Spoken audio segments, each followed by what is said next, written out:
For those who don't know me, and actually most of the people in the room I don't know, so I'm assuming you probably don't know me either.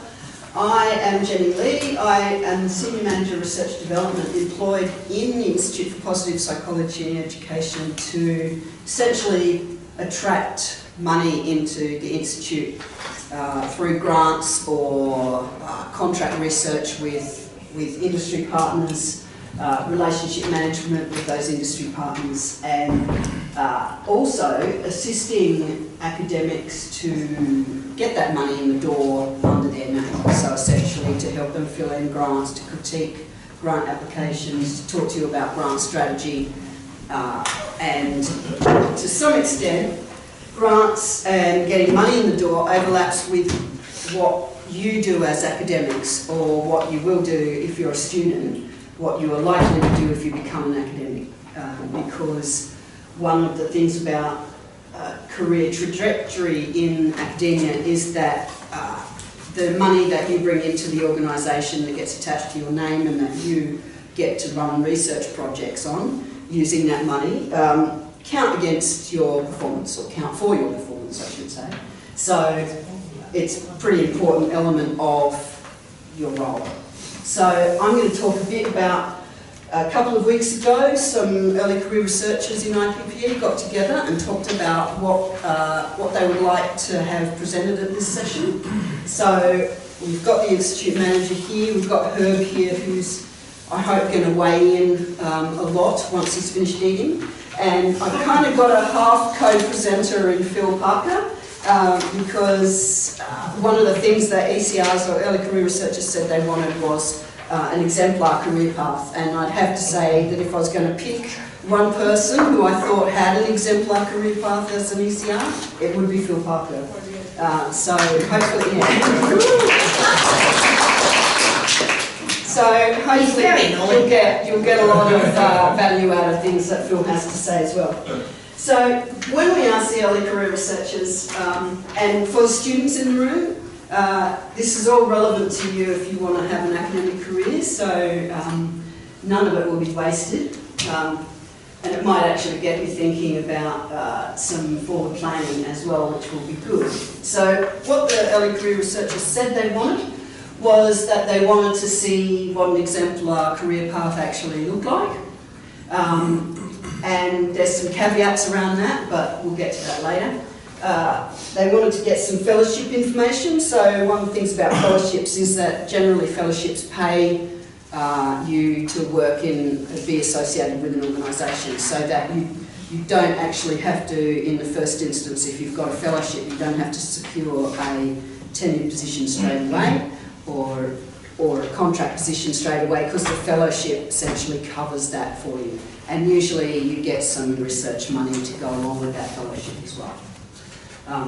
Just in case you weren't sure what a fellowship actually entails, and I'll give you more information about all of these things. ECRs also said they wanted some grant information, particularly in terms of timelines, so I'll cover that a bit later. Opportunities to work with senior academics, which we will talk about hopefully later as well. So all of these things I will either cover in the presentation, or we can have a discussion about it. I don't want to do a lot of talking. I'm quite good at it, but actually I'm actually not an expert when it comes to academic careers. So I'd rather the academics kind of weigh in as much as possible, and I'd really like to get discussions around all of these points if we can. So ECRs also said they wanted support for achieving their goals. They want to know what the goals actually are that they're supposed to be achieving. Some focus on where to put the emphasis in terms of CVs, track records and career goals. Some opportunities to develop specific skills, and hopefully we'll talk about that later as well, and a list of the administrative tasks. That's the one thing I actually haven't covered off, but I've left it on the list to make sure that at some stage we do deal with that as an institute, because I agree that things kind of hit you around the head and shoulders sometimes when you're not expecting them, so if we can get that up at some stage, but that's probably not going to spend, we're not going to spend much time on that. Okay, so IPPE as a research institute, has 5 key goals in its strategic plan, and that is to attract external research income, to produce high quality publications, to build strong research partnerships, to graduate outstanding PhD students, and to maximise the esteem, positive impact and visibility of IPPE research. If you're wondering as an early career researcher which one of those applies to you, I'm afraid to say that it's all 5, but some of them you might choose to concentrate on first or second, so when we talk about exemplar career paths, this will become a bit clearer. But basically, if you're an early career researcher in the Institute, you need to bear these 5 key objectives in mind. And there is help and support for all of those things. Probably for attracting external research income, that's a large part of my role as a professional staff member as well, to assist you to do that. In producing high quality publications, that largely falls to you and your academic supervisor and the publications committee that is run through the Institute. Herb, Rhonda, weigh in whenever you want to here if I say anything incorrect. To build strong research partnerships is also largely me and you as an academic, because I can liaise with the external partners, but it's actually the project managers and the people who are working with those partners when you're actually doing the research, that have a lot of influence around that research partnership equation. Graduating outstanding PhD students is obviously everybody who is supervising a PhD student, and hopefully all the PhD students in the world, in the room are on board on that one as well. And maximising the esteem, positive impact, etc. is pretty much all of us, because each one of us represents the Institute, both internally and to any external stakeholders. So, a lot of what you as early career researchers ask for is how do we know what to focus on? Where do we put our emphasis? What does the Institute or the organisation as a whole expect us to achieve? Hopefully you will have a plan in place with your academic supervisor, the person that you report to, but in general terms, these are the 2 things that are probably going to take the most of your time as an ECR, and that is trying to produce high quality publications that click into these 2 measures. So does everybody or anybody know what ERA stands for? No takers? Oh, a bunch in the nose, there you go. Excellence in Research for Australia. Exactly. So what that actually means is that that is a federal government term. So that's a government goal originally that measures essentially how excellent your research is, and it largely does that by looking at what publications you've got and what journals those publications are in, and who's citing them, and there's part of the equation for ERA scores is about external research income as well. But mostly it's to do with publications. And the Relative Citation Index, or RCI, is in a sense a kind of sub-measure, although for ACU it seems to have become the primary measure of performance for academic publications. And that is looking at, Herb, do you want us to explain RCI? Because you're probably better at it than me in terms of the way it breaks down, if we can break it down at all. Sure. Relative Citation Index is the average number of citations per publication normed by the year and the discipline code. And it's a bit of a black box because we don't have access to the discipline code. But the key is that you want to have a relatively few number of highly cited publications. If you have lots of publications, it's difficult to have a high RCI. But you have to have but if you only have a couple, then you're putting all your eggs in one basket. They are normed by year because obviously something that was published 3 years ago on average will be cited more than something that was published this year. In this era game, there's citation disciplines and non-citation disciplines, and it's advantageous from a strategic perspective to publish in areas that can be categorized in either. And for many of us, that's education and psychology, because psychology is a citation index, and so there the main thing is the number of citations, and education is a non-citation, and there is more the prestige of the journal. Now obviously those are related, but so what Wayne and his colleagues do is they take our publications, and if it's in a prestigious journal and it's not highly cited, they try and put it into education. And if it's highly cited, whether prestigious journal or not, they'll probably put it into psychology. And if it's a non-prestigious journal and not highly cited, then they'll slap our hands. And so the idea is that you are not supposed to publish in non-prestigious journals. Now, the bar as to what constitutes prestigious journals has been increasing.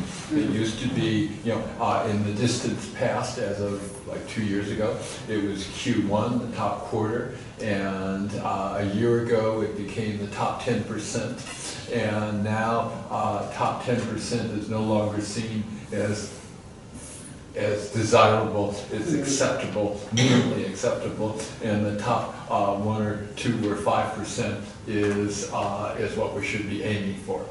And I think we sent around instructions of how to use Scopus if you don't already know how to use Scopus. I think there was an instruction sheet, Scopus for Dummies, as to how you could look at the list. And so I've had a couple of people who have put in applications for one thing or another, and as part of that application they put not only the journal but also this journal is ranked X out of Y in such and such a discipline and things like that. So those are the sorts of things that you look at.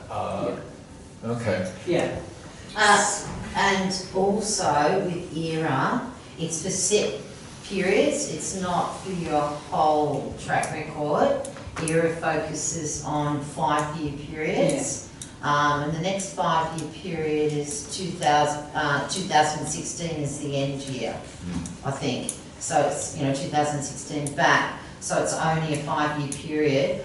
When Wayne's looking at positions to take on ECRs, what he's looking for is he goes into Scopus, he looks at your track record, he looks at your citations for each article by year. He looks at what sort of journal it is, he graphs it, and then he argues with Herb and I for hours and hours over every single little thing. So when you are putting in, so try and do what we're suggesting, target top quality journals, try and stay away from putting your publications in low tier ones, because as soon as you do that, the DVC's attitude is you've knocked out one of your quality ones. So avoid that like the plague is the best career advice that we can give you. Focus on the top ones and make sure they're in a niche, like in a specific area, in this area, in this FOR code. This journal is ranked, 5th out of 60. It is in the top X%. And you do pretty graphs, which you can do on Scopus. So it is, it is a tricky situation, and like Wayne is very, very much, this is Wayne's big thing. By the way, 5 means well above world average in ratings. World standard in ratings. So that's what, and Wayne looks at a high RCI because he's got this graph from the ARC that says if most academics produce up around this area in terms of citations, they get a 5. We don't know the actual formula. Well, we know how to calculate a formula for RCI, but we don't have the data to put into it to mock it up. And we've tried to mock it from field-weighted citations in Scopus, and we weren't even anywhere near. So we can't do the actual, but what you can do for your careers is try and publish in, you know, top-tier journals and try and attract citations. And I think we've got some things coming up about talking about how you do that as well. But having said that, this is gamesmanship at the local level. And that's important because that's where you're at. But you also need to have a bigger picture. And this is a micro level here. And some of the other things that we'll talk about are very important for the bigger picture. The RCI is going to come and go. And so, you know, there'll be other things to look at as well in terms of establishing a research track record. Yeah. I think it's fair to say that no matter what organisation you go to in the tertiary sector, in any given year there will be, and for any given employer, there will be some measure of quality that sits around external grant income attraction, publications and student supervision, as for early career researchers or for any other level really as well. So even though, like, we're talking about the micro level, but as Herb says, at a macro level, these sorts of measures, whether it's that exact one or not, will always be in place somewhere in terms of, you know, you're not just going to get a job walking through the door because they like the look of you. They will use metrics to compare one with another if there's a group of candidates. So these are some of the strategies that our academics have come up with in terms of how to get those publications into your top tier journals. So, as Herb said, don't go for quantity, go for quality. And if it takes you a few months more to kind of get just the right data or just the right language or toing and froing with reviewers to get it right, it is worth it. It is worth it. To focus on, if you can, the top 1 to 5, but at the very least no lower than the top 10%. And as Rhonda kind of alluded to before, focusing on articles that fit very nicely into 1 or 2 FOR codes that aren't too dispersed, so they have very clear take-home messages. And what that does from a citation point of view, and I'm happy for any other academic to weigh in here, but from just purely if you're looking at a search engine, how search engines operate, if you're trying to find articles that you want to cite in something that you're writing, you want your publications to be the ones that are popping up in those searches that people are looking at, reading, and then determining whether they're relevant and citing. So even doing quick courses on managing metadata and keywords is a really good thing to do, because once you've got that article in there in the market, what you hope is that it will do some work for you in terms of getting cited without you having to do much. So one of the things about that is keywords and metadata in terms of the actual article. Does anybody, do you want to, any other academic want to kind of talk about that aspect at all? Well, I'd just like to reinforce, if you can put like a keyword that's searchable in your title, that helps, and in the abstract as well, because when people are going to look for something, and sometimes the broader keywords are even better than the ones that are super specific, like self-concept, because it gets out to more people. So be very thoughtful about titles and keywords. The idea of the sexy ones is obviously to attract attention, to attract people to people's interest to read your article, but that doesn't preclude using keywords so that people are going to access your article off search engines so that they're cited more frequently, and also developing your own take, your own like specialised niche that's of interest to you. making sure that it's got that, so you're building up your own capacity and growth and reputation in the national and international field. Kevin, I have a disagreement about sexy titles. I suspect that I'm in the minority here. I'm suspicious that I don't think they work. Because when I go onto Google Scholar, if I have some sexy title that doesn't tell me what the article's about, I click on it. I want the title to say as much about what the article actually is as possible. So I think the compromise we talked about was having sexy bit, comma. Yeah. And this is what it's about. And this is what it's about. Something attention grabbing, and that this is really I'm what it's suspicious of about. that too, but there are differences in opinion. You are a very suspicious person. The thing about, I mean, if you're reading through an article and something's cited and you go and you look for that article because it sounds like it's going to be relevant to what you're writing, that's one thing. But if you put a search term into a search engine, you want to have enough sexy and kind of what I would call micro keywords in there so that you're not lumped in with 10,000 other articles which all respond to that same keyword. Like if all you've got in your metadata is really common keywords, that's not a good thing. Nobody agrees with me. I mean, every time I don't we necessarily work with other people, there's always like, it's not sexy enough. I'm like, because it's always like, what's like 100 words long. But I don't know if it works for academic titles, but there's Interesting research. evidence for non-fiction literature and fictional literature that sexy titles really do work. But I personally don't have any statistics at all about whether they work in an academic sense.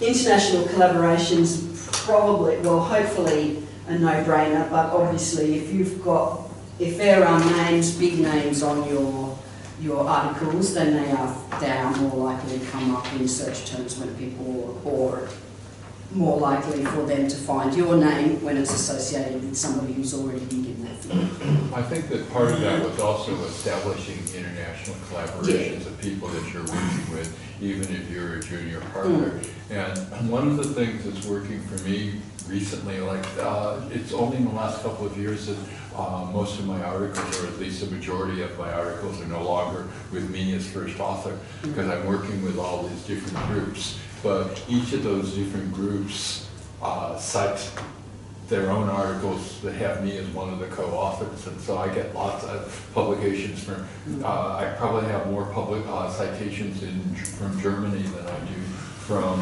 Australia. And so having these little different groups that you're working with, and it's also, you know, it's a positive from lots of different perspectives. Yeah. So if your article is kind of designed with all of those elements as optimum, and then it becomes published, then there's some other things you can do once it is published that will kind of, again, boost the citation rate. And obviously, the more easily available your article is, the better off you're going to be. Sharing that article around with people in the hope that they will read it and start citing it even before it's got any legs out in the market is another good way to do it. If you're making yourself, as Rhonda said, try and find a niche that is kind of a little sideways step from something that's already established, and this will make you known as an expert in that particular field, and it's how probably every senior academic in this room got where they are today. So it's very good strategy. And obviously social media, which may not in the first instance kind of sound like it's terribly relevant to academia, but when Harvard Business Review or HuffPost starts citing academic articles, you'd be surprised how many follow-throughs there are from other academics going, oh, that's new, I haven't heard of that before. And while a general public reader like me might not go and find the academic article, an academic likely will. So it's quite a good strategy. Before I go on to the next, is there anything else anybody wants to add to that? Or questions? Go ahead. I sent a link to Chris the other day that, who was it? One of the universities that done research on which social media things worked best, and there was claims that stuff on LinkedIn was more efficient at getting citations than Facebook. Do you remember? Did you in any detail? Really? Yeah, I mean, I hate LinkedIn, but Yeah. It's like an advertisement, it's just not permission advertising. Well, maybe if we can find that, we'll send it around to people. How about YouTube presentations? They seem to be becoming increasingly popular and used. I don't know, have we been monitoring how many hits our YouTube brown bag, these things? Yeah, look, I don't know if we have at IPPE level. I think that marketing and external relations does at an ACU level. I'm just wondering if, to what extent YouTube kind of presentations contribute to citations. We can find out. Yeah. Well, I don't think we can find out easily. Oh, not right now, but... Whether they contribute to citations. Oh yeah, not citation, but we can find out how many hits. Yeah. That's all we can find out. Yeah. Also, turning your paper into a music video, I think. I'm happy to see that. Do a bit of dance. Particularly if there's a poster on the cover. You are a forward kid.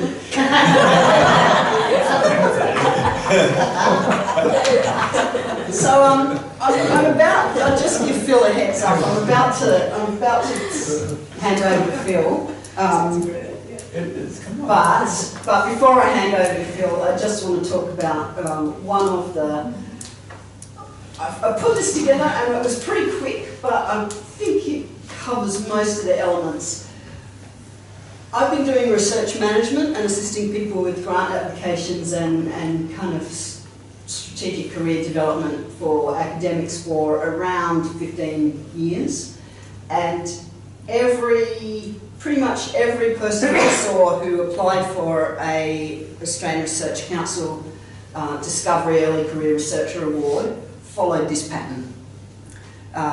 So I can't tell you which elements are probably, I think I can tell you which elements are probably more important than others in terms of actually getting that grant or getting that fellowship. But I know that every single one of these people followed this same pattern. And there might be slight variations, but mostly this is what happened. So they were appointed to a postdoc position reasonably quickly after graduating, or sometimes they did work on grants as a student even when they were still doing their PhD, and so they started to develop some project management and some research management skills even before they were appointed. Once they got appointed to the postdoc, within the first year they were at least working on to the point of sending to publishers pubs out of the thesis research that they'd done. They were being named on small projects, so that doesn't necessarily mean grants. It might mean contract research that those ECRs were working on doing a particular part of, depending on where their specialisation was. And part of that is kind of also starting to expand your specialisation. So remembering that what you did your thesis on might not necessarily be where you end up in terms of your academic expertise and what you become known for. And they also, in the first year, do as many development courses as you possibly can. I don't think that ACU has this yet, but many organisations, and I'm pretty sure you can actually sign up for this separately, is there's actually a research project management course that you can do that pretty much leads you through this sort of sequence as well, in terms of grantsmanship, in terms of project management, staff management, all those sorts of things. So the more courses you can do that are going to set you up as a professional research manager of research projects, the better off you are. Because it's hard to learn those things after about year 5, because you're so ensconced in actually doing the research that you get bogged down. So try to do it in the first year or two if you can. In the second to third years, you should be trying to lead small grants so that you're getting that research management experience. You should be trying to lead contract research, and that also means that you need to start thinking about, if you're in that 2-3 year period now, you need to start thinking about what your research projects can look like and who might be interested in the results of those projects and how that might link into an industry partner.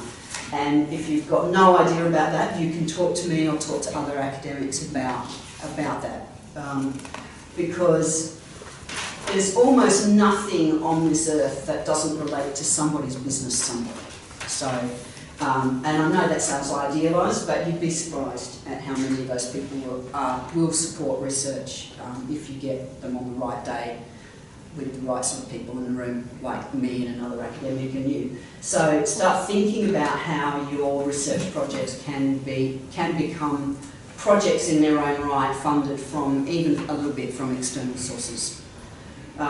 You ideally would want to be named on larger grants that other academics are leading, and that's not necessarily academics in the same organisation as you. So the more you can get academic contacts around you, the better off you are. You really need, if you're in year 2 or 3 and you haven't started publishing yet, you're probably already in trouble. And hopefully you'll start supervising PhDs around that time as well. And this is that kind of year 2 to 3 is when you need to start kind of building up some more administrative skills within your organisation as well. Although I'd say in terms of performance, that's probably the least important element of that, but I just chucked it in because every organisation you work for, particularly research institutes, there's always positions going on admin committees that can really use your help and which you'll actually gain some skills from as well. And most employers would expect to see that you know research administrative leadership and that you are actively engaged in good citizenship and actually leading and contributing to strategic initiatives, committees and new directions in an institute. They're very interested in that because even in a research only position, at least 10% is devoted to academic research leadership. We've got some ideas on how we can go about looking at that too. Yeah. Okay, and then by year 4s, it's sort of all of year 4 to 5 and 5 to 6, which you're still generally in for most schemes eligible at that stage for early career researcher awards or fellowships through NHMRC or ARC or some of the overseas organisations as well. That year to 2 years, you really need to be applying for fellowships. So the advantage of a fellowship, as I said before, is that it pays your salary and usually gives you some money for research, for direct costs of research as well, which means you start to become an extremely positive kind of really good prospect for employers to take you on in more than just casual positions. So you're on a trajectory to a well-established academic tenure if you've got a fellowship, because it usually pays for your salary for, well, usually around 3 years, sometimes longer. It depends on the size, but for a DECRA it's 4, isn't it? 4 or 5? 5, yeah. For NHMRC early career fellowships, I'm pretty sure it's 5 as well. So essentially what you're saying is... And Indigenous postdocs under the Indigenous Discovery Scheme are 3, but you can apply again and normally get 2 in a row. Yeah, yeah. So 6. Essentially what you're saying is here, hire me on a more permanent basis because you'll get me pretty much for free. We will have to pay some top up for your salary, but you become very attractive as an employee to universities if you've got a fellowship. and early career fat. So, yep, Herb? One thing we need to probably add, we're talking here strictly research. Yes, And if this is you're research, in an institute like this, you can get away with that. Yeah. But that's pretty rare, unless you have a fellowship. And if you're in an academic department, you need to be doing teaching. And if you're looking for an academic appointment, you have to have on your CV some solid experience in terms of teaching. And if you don't have that, you may be seen as unemployable.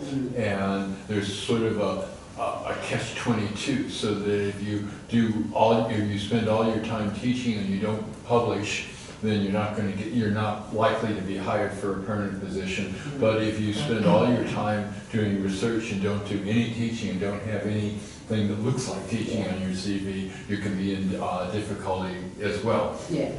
Yeah, that's a very good point. I mean, I wrote this thinking of research only, but yeah, you're dead right. Sorry, I don't know your name. Jasmine. Hi. When it comes to teaching, does it only apply for tutoring or also lecturing? That's important to have experience in. Well, and in some sense, it's what looks good on your CV. I would think that it would be useful to do some teaching, and whether it's lecturing or whatever. I mean, supervision of PhD students counts as part of that. But if you've got some, and maybe also doing something that's like there's certificates that there's higher education certificates that include training in how to be a teacher, and then things like that can be useful. Yeah. And they look good on your CV. If you were in a faculty, if we're all standing in a faculty that had teaching in it instead of a research institute, by year 4 or 5, you would definitely be looking at being at a point where you were doing full lecturing and possibly some curriculum development as well. For research only track, I'd suggest that, we've all got some exciting research that we do here. I mean, I think it's very good for you all to do a little bit of like a guest lecture on your research or something is helpful to sort of tick that box to open up things without feeling like, you have to add to your load because you're all in research only positions. But guest lecturing, I think would be a good thing because you can, deliver you can say, look, I have got experience lecturing, I've given these guest lectures to these different classes, I've been invited back. Get the students to give you a rating, say how wonderful you are, not the ones that are rubbish. Also leading workshops. So Phil and Jesse and some of the other people here have done some workshops, and so if you can do a workshop on a topic that is in demand, I've been told that anybody who's proficient in R can get a job automatically. So if you do a workshop in R, that probably looks better than you did. Introductory psychology or something like that. And research training workshops in the institute itself are also important in that regard because it shows initiative and strategic leadership and specialised skills. So they're worth thinking about. So Phil, can I hand over to you to talk about your career path? And I think you've got a hand out. So I'm basically going to do what I did for the university all at once, so Taryn, you can check your email. So, the key to being a successful ECR, mountains of cocaine. Sorry. I'm sure there's a drill around the floor during this. It's okay. I'm going to kind of rush through it, and then I think what I want to do at the end is just pick up some of the things that I learned from presenting at the ECR at the different campuses. One of the things that I thought was really interesting seeing there was I'm so used to being involved in the IPPE life and the IPPE mindset that it was kind of a shock to hear that not everybody thinks the same way that we do. some people had different ideas about these kind of things. And so usually when I was giving this presentation, there was another person from, who was a historian that gave, you know, kind of a parallel presentation. I thought some of her stuff was really interesting. So I'll try and touch on that. So I think the main thing at ACU in particular, but other places as well, is balancing competing interests. So, you know, the general competing interest is teaching, research and administration, and how to balance those the best way possible. But the other one I think that's interesting is the vertical one. So your CV, the good of the institute or other group that you're part of, and the good of the university, and those things don't always align. And how to manage that can be somewhat difficult. So I think the key is to think about what the trade-offs are at all of those things, and realise that there's going to be costs no matter which way that you go. And so as long as you can live with those costs, I think that's usually fine. This is dangerous considering my supervisor is in the room. The second point I had was how much do you contribute to your supervisor or mentor's work? Because usually if you come in as an ECR or a postdoc, you've been hired by somebody for a specific purpose, and they've got a purpose in mind in what they want you to do and how they want you to do it. And that may not always align with where you see yourself taking your career into the long term. So I put down kind of an idea of what I try to do is do about a 50-50 split. So devote 50% of the time to doing what your supervisor wants, and 50% on following your long-term career trajectory. And the balance of that is obviously going to change as you move through this kind of progression. And obviously as you get towards 4 and 5, it'll start to weigh more towards your career progression and less the other way. Well, that 50-50 split, I mean, it really should be 10-80-10. So it should be 10% what your supervisor wants you to do, and 80% what both of you are turned on doing because you've got shared interests, and 10% that you're going off and developing new topics. And if there, and as that overlap of interest split shrinks, maybe you should be thinking about establishing getting somebody else as your supervisor. Told you that was dangerous.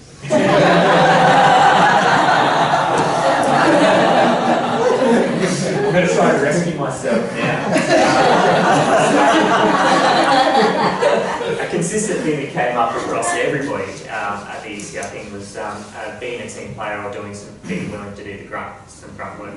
I mean, part of being an ECR is that you get some of the crappy jobs, and sometimes those are the things you've just got to do. And in fairness, it can come down to your interests. I can probably point to a few grants, ARC grants that I have, at least. There was jobs that needed to be done, and nobody was around to do them.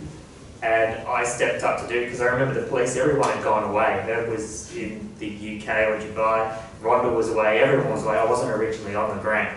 And then we volunteered him. It needs to be in 2 weeks, and so I had to pull it together. It wasn't the greatest thing in the world, but ARC grant out of that is nothing to sneeze at. So, being that team player is pretty important, it's pretty useful. The other thing I think is pretty important is finding a niche. So after I finished my PhD, I noticed that the level of statistics across the fields that I worked in was pretty shoddy. And I figured that if I could train myself up in that area, I was always going to be relatively safe having a job. And so I did a heap of online books. Levi's done hundreds of those, and some of the others as well. I've probably done 18, 20 over the last 5 years. And also, reading textbooks at night and stuff, doing those extra hard yards, because that allowed me to do additional areas. So I've been lucky to be on Chris's NHMRC grant, not from my knowledge of public health in any way. In all areas. And I'm always willing to give it, even if I I don't know. So, you know, having that niche is pretty important. Some of the other stuff, you know, we've played on. So, you know, playing the game, you can read that if you want. The one thing that I want to touch on is I think where I've been luckiest, and luck equals success, has been building high quality mentoring networks and collaborative networks. And making that distinction between the two is really important. So, you know, particularly at this kind of end, you know, going out and chasing big names, working with big names, you know, emailing people, doing those sorts of things is really, really important. But usually big names are partly big names because they've been in the game a long time, and so they may not be around as your career goes into professorship level and stuff like that. So it is important that you're also developing a mentor network of similar staged peers. And so the last couple of years, one of the big transitions for me has been working with a group of similar staged early career researchers in different countries and here and elsewhere that I'm hoping will progress, you know, for the next 10, 20, 30, 40 years. I've made a point to ensure that those are international and also multidisciplinary. I think you learn so much from the different ways that things are done. I think it's funny sometimes the way that people in psychology talk about economists, the way that economists talk about psychologists, the way that sociologists talk about everybody else. But if you spend some time in each of those fields, you realise that they've probably got a sensible reason for doing the things that they do, and that maybe you learn from it. So that's useful. So that's all I had to say. Anything I really wanted to touch on that really came out from that ECR thing that I do really badly and that I want to work on is that my co-presenter talked about was, you know, developing that storyline of what you do, who you're known for.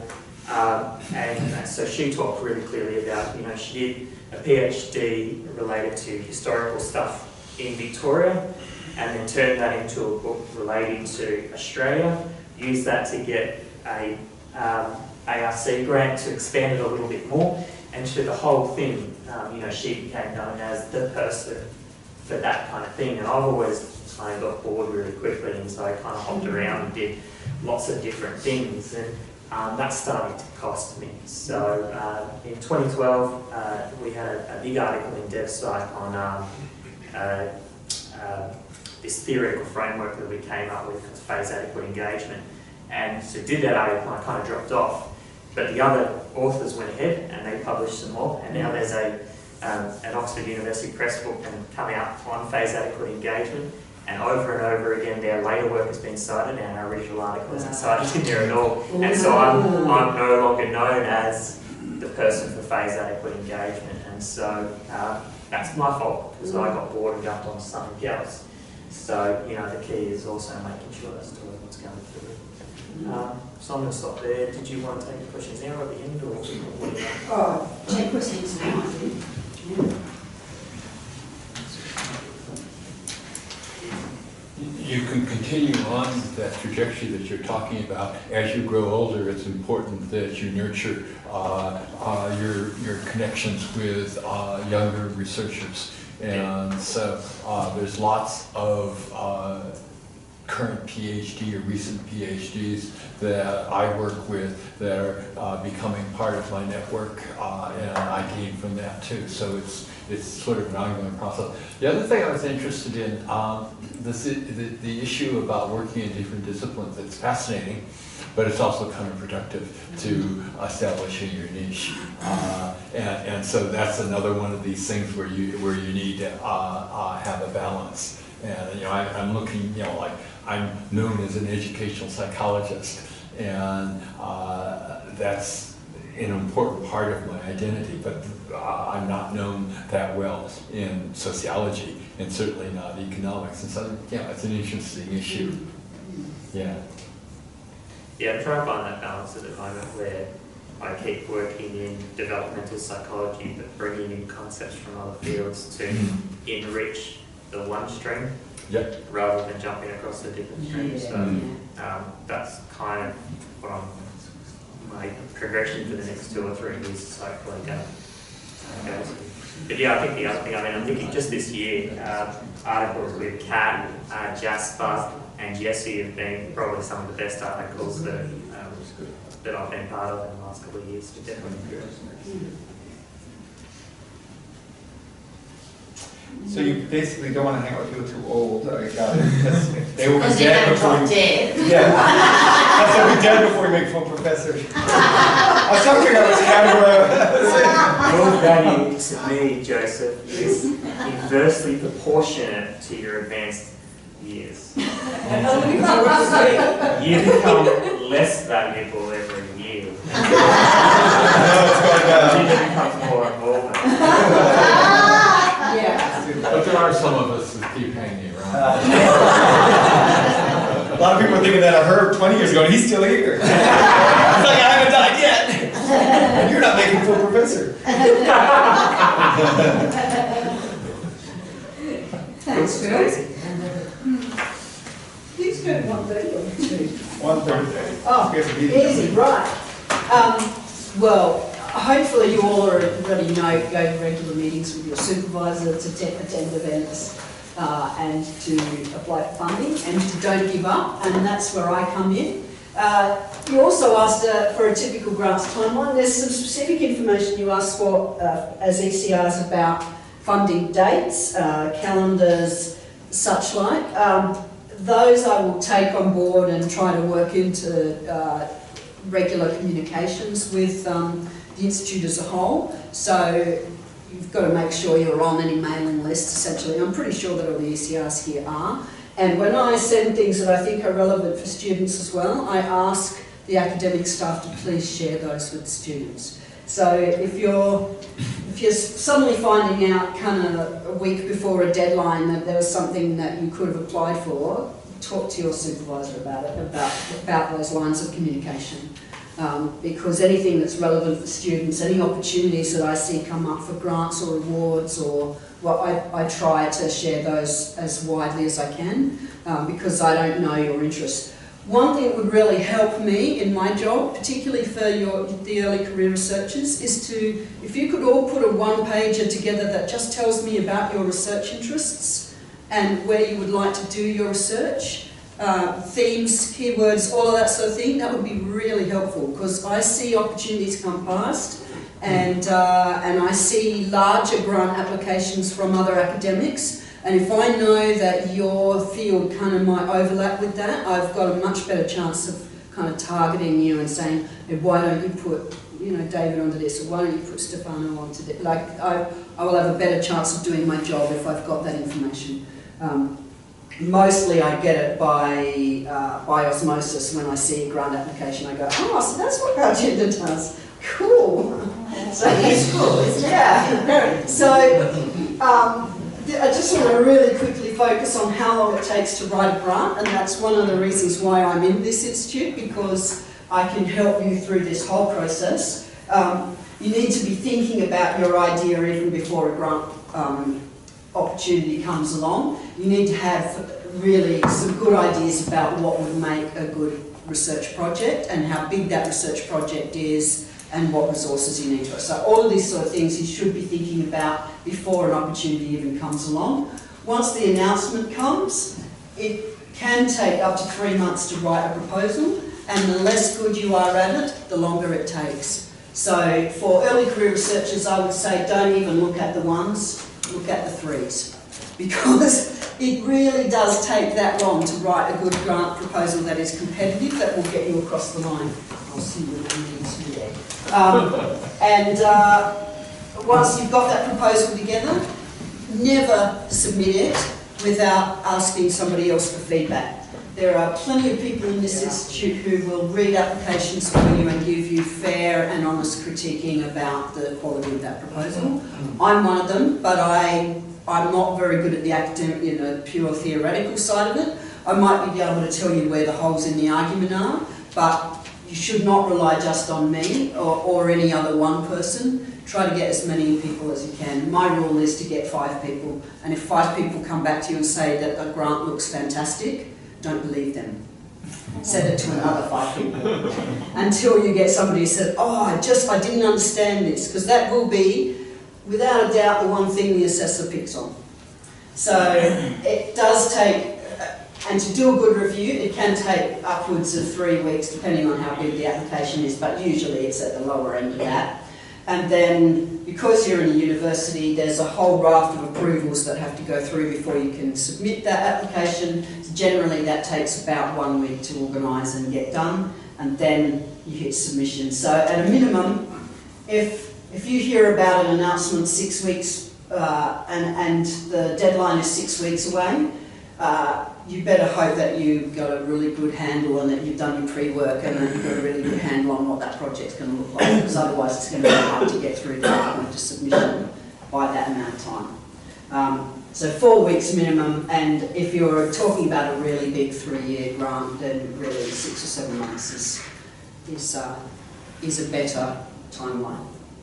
And like I said, one of my jobs is to help you through that process all the way, from start to finish. I'm not sure, I think we've probably had enough discussion and we probably haven't got time to do any more, but what I will say to you is this. All of the things that you gave me as feedback and discussions we had at the retreat, I've got them in my head, and I'm talking to Herb and EM and Rhonda about these things all the time. And if you can get me that one pager on your research interests, I've kind of got it in my head now that there's stuff I have to do for ECRs as part of this job that will answer a lot of those queries. So things like time frames, timelines, specific skills, keeping you in mind when I look at a grant application so I can suggest who else should be on it. All of those things are now in my environment that kind of were really peripheral before. So, and if you think something's not working, come and talk to me. Like, you know, if you've talked to your supervisor or you don't know who else to talk to, or you just think, oh, I saw Jenny Lee in the corridor, you know, I'll have a chat to her about blah, blah, that's good, do that. Because my job relies on information. If I don't have the information, it's really hard to work you into anything. So that's about it. One thing I did talk to Rhonda about, and that was introducing kind of regular, maybe 1 monthly or 2 monthly meetings for early career researchers that are facilitated by me or facilitated and run by the early career researchers, but I'm kind of there and other academics could be there as well to plug in, and we can use those on a regular basis to kind of hone in on some of the things you want done. So we could do some really specialised workshops on project costing or budget management. We could do some on kind of methodological things, whatever. So, yeah. Do you know how viable the internal grant scheme is? Oh yes, that's one of the things. I did speak to the ECRs at the retreat about that, but and it's very viable for early career researchers. There's a specific so it's called the ACU Research Fund or Research Framework, and there is a specific category for ECRs which gives you $50,000 for a 1 year to 2 year project. And my understanding is that the Deputy Vice Chancellor of Research, Wayne McKenna, wants our ECRs to be applying for those. We did just miss one 2 months ago, it closed, but if you've got a project in mind, you should start thinking about the next round now, which will come up in around March next year. Do we have any idea what the success rate is and how many? No, I don't yet, but I can like try and find out, yeah. But usually for internal schemes, every internal scheme I've ever worked with, regardless of the level of applicant, they're usually somewhere around the 46 to 55% success rate. So it's a better prospect, and they still have to be successful, competitive, good ideas, and so they really give you good experience in grant writing, particularly if you work with me like one-on-one to get those applications together as well. So yeah, thanks Herb, thanks for reminding me about that. So would the ECRs be on board with, what do you think, 1 month or 2 monthly, once every 2 months?